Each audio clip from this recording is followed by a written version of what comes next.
Sardur from the US.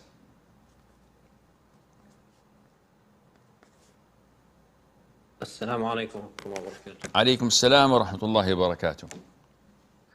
Sheikh, the question was what to do if a young sister, 14 years old, interested in becoming a nurse or doctor, she goes to school and wants to skip a year and take more advanced biology.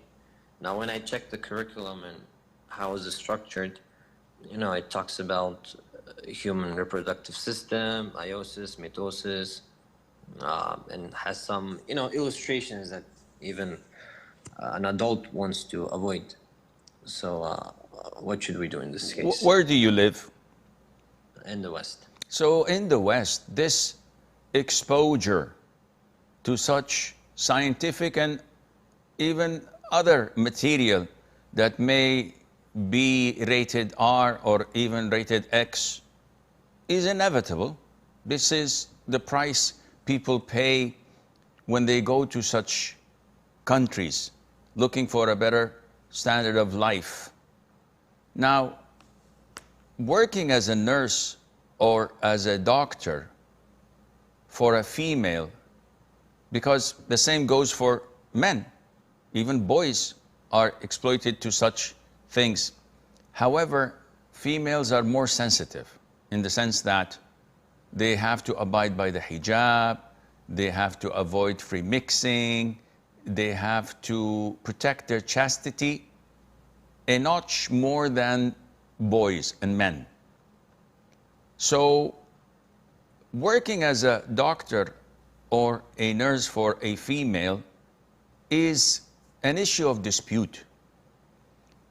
The thing that I'm inclined to is if a girl or a woman is fully abiding by hijab and by the Islamic etiquette of dealing with the opposite gender, no chit-chatting, no socializing, very serious, to the point, not free mixing.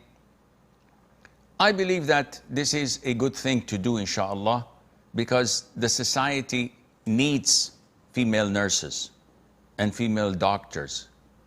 However, if this would mean that a particular individual, in order to fill this gap in the society, would compromise her own religious practice, I would say no, this becomes haram. Because it's a no-brainer that you have to save yourself first, then save humanity. If I'm going to save humanity and end up in hell, the hell with humanity. Who cares about them? I want to save my own neck.